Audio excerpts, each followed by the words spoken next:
Hello, my RF and microwave design engineers and researchers. Welcome back. This is Dr. Mohamed Nezami.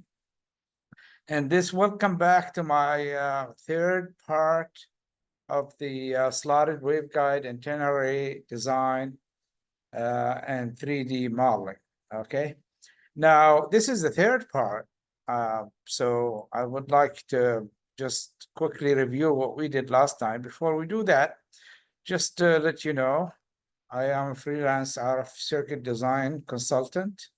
I design PC board with COTS parts for anywhere from DC to 35 gigahertz, mainly transceivers, filters, amplifiers, all sort of RF assemblies.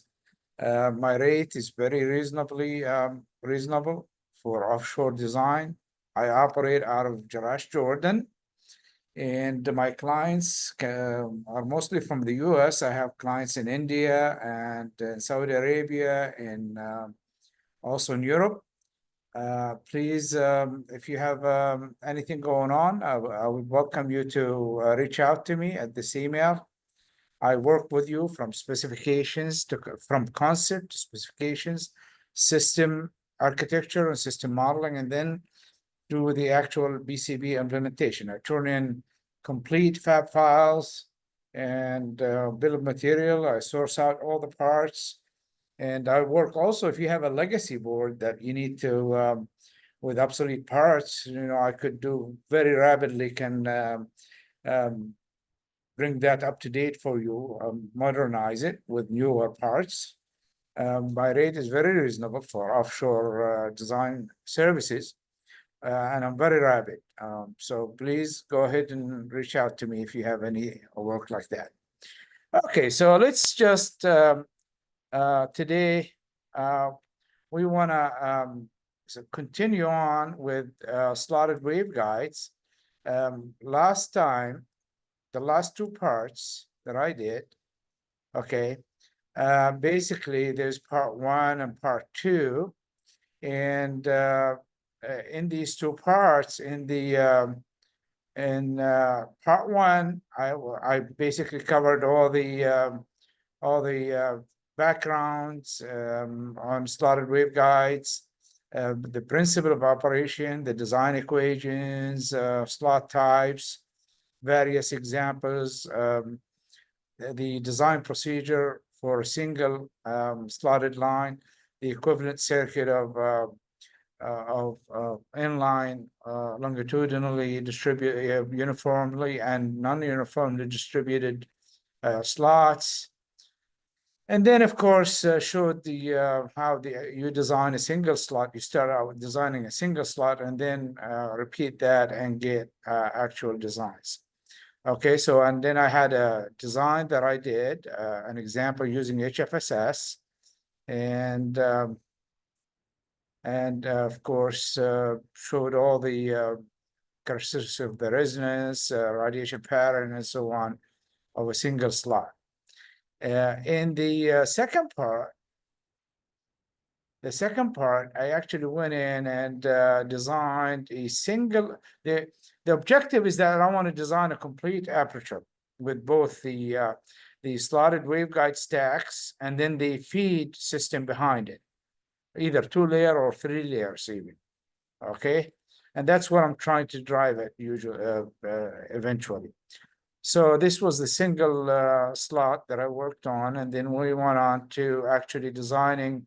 I wrote a MATLAB equations that would solve for an array of slots uniformly and non-uniformly using Chebyshev and other polynomials as well. And then showed the design equations, Elliott design equations, and then I did a system, basically an example, which is a 16 slot antenna, which is basically that's a single stack of from here. These, as you can see, the middle ones, they're all equal length. So what I want to do is design one of these and build on that to construct a complete aperture, basically. And this one, you can refer back to that part. Please do that. It shows all the performances, all the gains, and so on. So anyway, that's for this.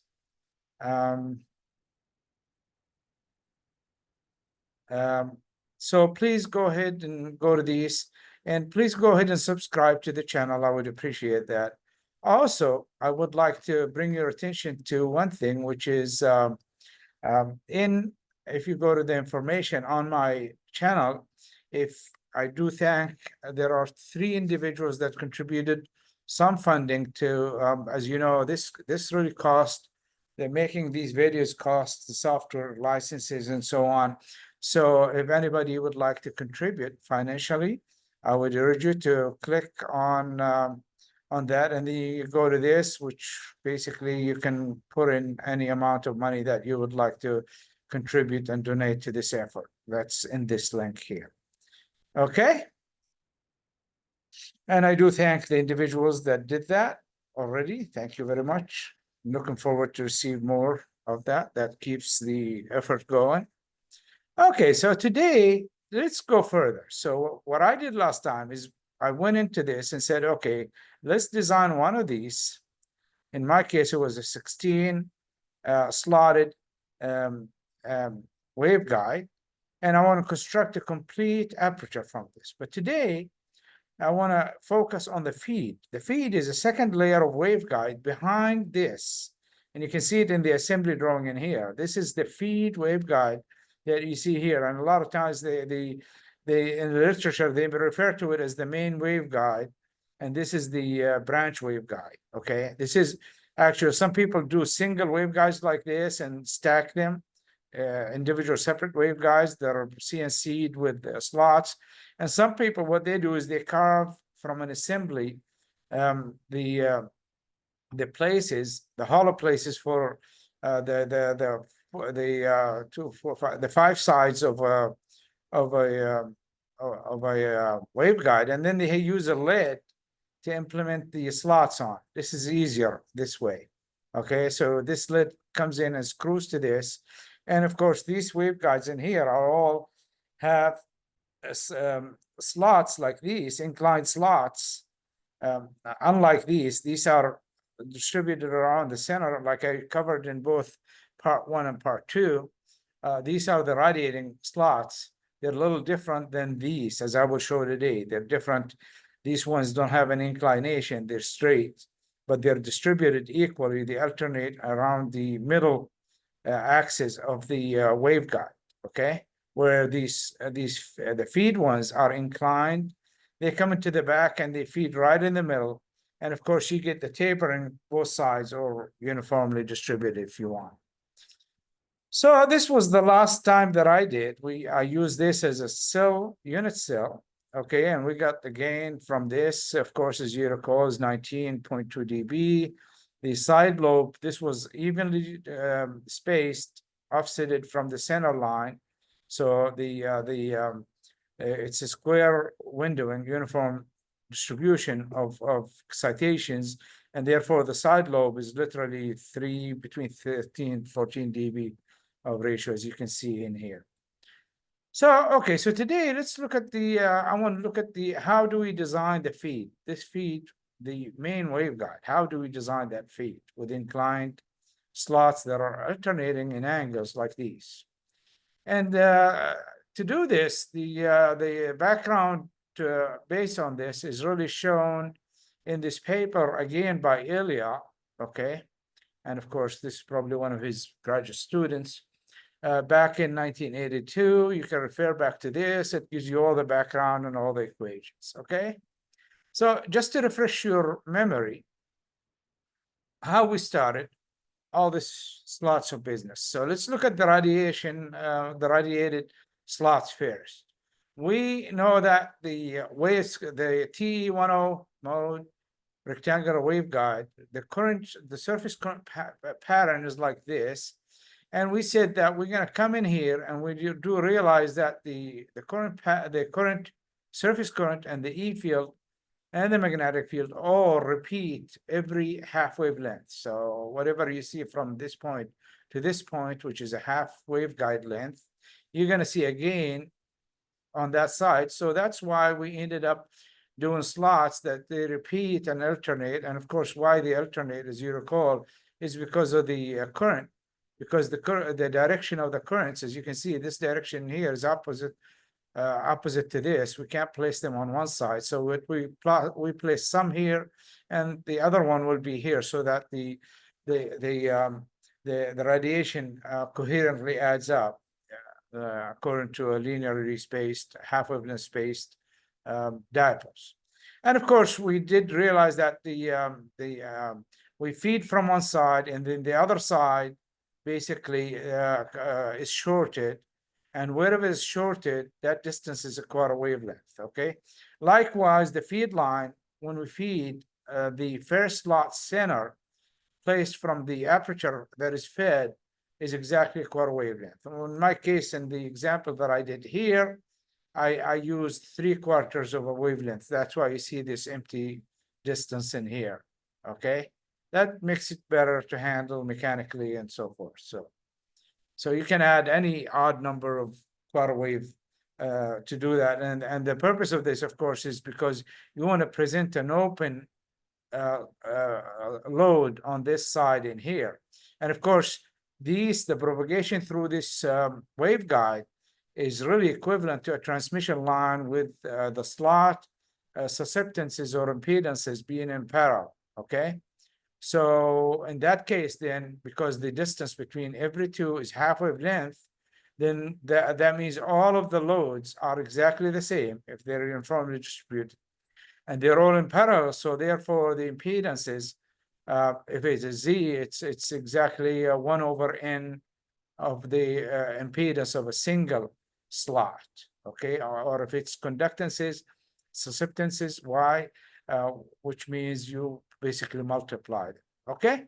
So that's principally how the radiation slots were placed and offsetted, okay? Now, for the feed, that's a different situation. It's a little bit different, because the feed, we place the slots, the coupling slot from the, as you recall, let's just show you mechanically, the feed here. Now, these slots are placed at the center of this, these inclined slots sits right at the center of the A dimension, at A/2, meaning that's where it sits. So it's really balanced. And therefore, this one here behaves a little different.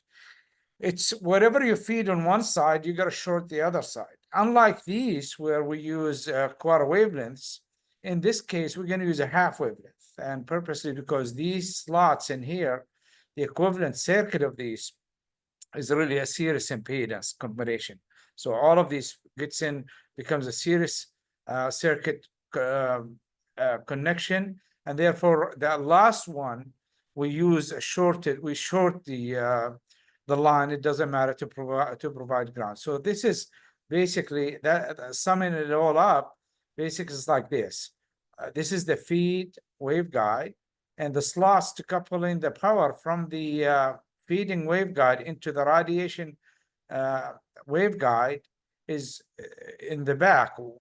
As you know, this on one side, this has slots for radiation, and beneath that there is another waveguide that comes in with a slot that couples the power into this here in the middle, of course. And these, of course, the way they behave, whatever the input is, the first slot center is at a half wavelength, okay? So meaning electrically, it's zero distance. And the in short from the last slot is also a half wavelength. So therefore, all of these here are basically in series with each other. And this short here doesn't, it's with a series impedance, so it becomes like this, okay? And you can refer back to the publications, the literature, to see the theoretical background on this. So it's beyond the scope time-wise to do it here. But so we have a slot that is inclined with an angle, and this angle, of course, the length of the slot is really a half waveguide length, so that it would resonate at the operating frequency, center frequency. Okay, so we know that. And the width, of course, is very similar to the same width as this here, as the radiation slots. But the rotation angle in here, of course, the center of this slot is right at the broad wall half distance, okay? Which makes it very nice and simple to implement in HFSS. So you do this, and then the next one around, you just basically flip it to the other side, so that you get the alternation of this. And the reason we do this is because, again, we want to coherently add all the radiations, because, as you know, this going this way, that's going that way. So we need to alternate the angle so that they coherently add. Okay, so the angle in here plays a big role. Okay, so we're going to sweep the we're going to design this slot on the HFSS and sweep the input return loss, and look at the return loss in here versus this angle in here, or the power transmission to the radiating waveguide and so forth, to optimize this. Now, pictorially, I got this from another reference. This is how exactly it's fabricated. Okay, so the CNC machine comes in, fabricates, carves out this. The feed is on one side, this side, and this side is shorted, as you see here. So the distance from this short to the middle of this slot is a half waveguide length. Of course, this side is hollow, that because you put it underneath the stacked slotted waveguide, and it acts as a cover for it. Except, okay, so that's why, or you put the metal on the other side, a metal sheet on this side. All right, now, of course, in real life, you would design this, and because you want to minimize the risk, so you design these waveguides first without any slots, and you design the feed with all the incline slots, and then you actually fabricate it and test it. And this is an illustration of one case where they took, this is the feed, okay? They bent this because the flange is so close that you can't place flanges on all four of them. I mean, five of them in this case, 1, 2, 3, 4, 5. So they bent this with a 90-degree bend, and I'm sure they took care of the difference for that. But this is in HFSS or CST. You can, that's in the next session, that's what I'm going to do basically, is without the 90-degree, just basically to test and illustrate that this feed is really working efficiently and splitting the power, the input power that comes in here, splitting equally to all of these ports. Okay, so here is an illustration of the similar system to the one I'm constructing. So you've got a 16 slots waveguide, and every one of these is fed with an inclined slot in from the main waveguide. Okay, and in this case, they added a T-splitter, a T-junction splitter, to bring in the power equally on this, because if you feed it in here, that's a long distance to get to here. Okay, so you feed it to here, and that way you can actually do a better design on this. This one here, the one I'm trying to construct, doesn't have any splitting. So you basically come in here, you feed here, and there's a short, or the main feed in here, and this is short in here. Okay, and then you've got all these inclined slots that feed every one of these stacked elements. So the next, hopefully the next session, I will look at designing 4 of these. The one I did here, this one, I'm going to take 4 of these, stack them like this first, and then test them with a feed system, and then try to complete the tapered circular beam. So it's terminology that comes in usually if you feed from here, like what I'm trying to do from the next session on. This is called the end fed array. Okay, because you feed it at the end, but sometimes you feed it in the middle like this, and that's a center fed, like this one. This one is a center fed. Okay, so there's a differences, and you can look at the trade-offs when you do this. In fact, this one here, they're doing it with a T-junction, where this one here is done as a 3 layers of waveguide. You've got a waveguide, the first layer, which is the radiated waveguide, okay? And then the second one, of course, is the feed waveguide. And then the third one below that is the one that feeds the main feed. So you've got the main, the branch, and also another below that, the third one. And you can see the slot, this slot in here couples the power from the main waveguide into the feed waveguide, and then the feed waveguide couples the power via inclined slots onto the radiation patterns, into a radiating stack.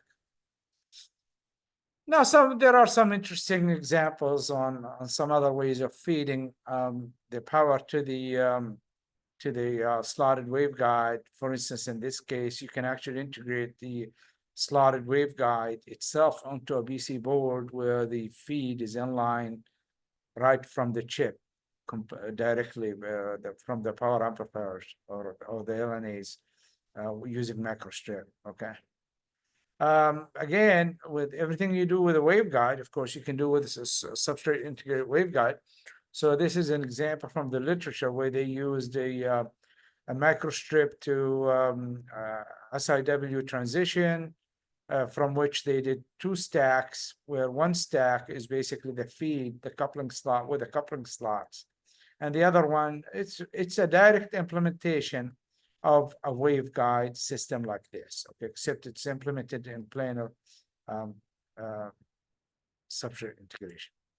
Now, so let's take an example and illustrate that with a 3D modeling tool, HFSS or CST. You can do that. So let's review the feed. The feed basically comes in with a waveguide, and the waveguide right at the middle, which is A/2 distance in the broad wall, you place a bunch of slots, and they are spaced at exactly a half waveguide length. And then, of course, the center of the first one from the excitation point is also half wavelength. And then the short at the other end is a half wavelength. So the whole thing really is a resonator of multiples of half wavelengths, so full wavelengths. And of course, the focus is that how to figure out the length. Okay, we know that this center of this is placed at the middle of the waveguide. The length of this is easy because we know that it's a free space waveguide, half waveguide length. But the angle in here, we need to vary that. Okay, that's basically the tweaking factor. Okay, and the equivalent impedance of all these slots is exactly a series impedance Z. Okay, so that the overall impedance looking from this side is really you sum all of these. So it's N times this Z in here for a single slot. And to do that, I constructed basically a full waveguide length slot, single slot that is centered and where the distance from the short is a half waveguide length, and the distance from the middle of the slot to the input wave port is half waveguide length. And this is done for 10.3, which is the frequency that I'm designing. I have designed this at, okay, 10.3, the expand. So, and then of course, I use the same parameters that I did for the example from part 1 and 2, okay? And these are captured in here from the HFSS. And then what I did is I said, let's look at, first of all, let's start out with sweeping this angle and see what happens to the return loss. And you can see, oh no, this is for the sweeping the length actually, okay? So what I did is, of course, I had a theoretical number from part 2, from Elliott equations. We know what the length of the slot is supposed to be, a half wavelength, free space wavelength. But then when you construct this, it's going to deviate a little bit. And that's basically where I swept the input return loss from here as a function of the length of this slot while it's being fixed at the center of this. And that's basically what we get in here. And you can, doing this, I want to resonate at 10.3, which is that's this line in here. And of course, that's 13.6 millimeters. So I took that, fixed that and then said, okay, well, what happened to the angle, to the rotation angle in here? Let me sweep that and see what happens. And that's when you get this basically versus a return loss. And you can see that you can pick one where you can get the best performance. And then, of course, you get those two numbers, and then you put them back in your variables, and you can get basically the performance. And as you can see in here, if I were to consider 12.5 dB as my acceptable return loss, you're at 300 megahertz bandwidth for this design, okay? And of course, you can show the E fields from the how it behaves and the current. And you look at the current further in decibels so that you emphasize the differences. You can see how hot and how symmetrical this around the slot is. Okay, so let's look at the HFSS model. So basically, what I have, let me see. Let's take off this. So this is what I have. I have this. It's basically a waveguide section with a single slot. That is this here. Okay, and then of course I'm exciting it on one side. Okay, I'm putting excitement in here, the excitation, the wave port, and the other side is shorted. It's basically short.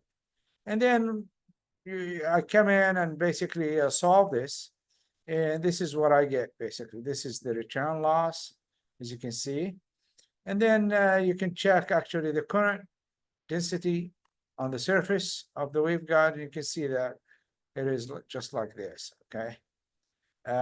Now, let's take this. Now, of course, the waveguide itself now, because you want to parameterize it so that you can actually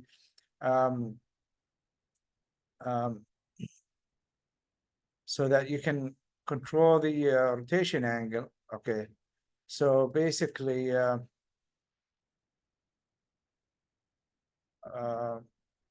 okay, so we've got the slot in here. And the slot in here, basically, I have this variable here, which is the slot inclination angle that I did. And that's important because I want to keep this so that to optimize this angle, what it is. So I can come in at any time and change that property. So you can come in here and say, for example, I wanted at 35 degrees and watch it basically rotate. And now you can do this and you can solve for it again. Okay, and this is of course all aluminum right now, this assembly. Okay, and so what we're going to do now is I'm going to go back now and take this and construct, attach it to this guy here in the middle. So where I have 18 on one side, 8 on one side, and 8 on one side. And in the middle in here, because this ends in here is a 3/4 wavelength, and this was 3/4 wavelength, I can squeeze in and just put it back at quarter wavelength, and I'm going to add the 3/4 wavelengths on both sides of the center of the waveguide in here. Okay, so I'm going to take this piece here, and then basically put it 90 degrees below this, and then put a slot in the bottom. That slot should come in right where this one is. Of course, I don't want two slots. I don't want one in the bottom, one in the top, because this is a millimeter thick wall. So that's too big. So what I'm going to do is make the piece that comes in here as piece of the metal of this side in here. The back cover of this is the slots, and then it's you're going to see next time. Okay. So again, I would like to thank you, and looking forward to seeing you in the fourth part, where we will talk about the construct more toward building one of these, basically. Okay. And so, but before we do that, we do it at stages, so that we do it in partitions, just to minimize the risk and make sure that, so if you were doing this, of course, at the development lab, at this point, you would probably test this, go ahead and send this to the machine shop and make it, and take it into an exotic chamber and test it. And then the next step would be to actually build one of these by itself and test it. And now I have this, and I have this, and then I'm going to integrate these two, which gives me 1/16 linear array in this case. If it works, then obviously we can go further. Now we can go in and basically construct the center section in here, okay, with the same waveguide feed, with 4 feeds, and that's what I'm going to do. And then the last part is basically we show how you taper this whole aperture similar to this way. Okay, ladies and gentlemen, would like to thank you. Please don't forget to go into my YouTube channel and please sign up or subscribe. It helps me out. And please share this video with others. I would appreciate it. Likewise, if you have any designs of active or passive RF works, please let me know. I can be reached at this number. Until next time, I would like to thank you all and have a great weekend in the West. And thank you very much and have a great day.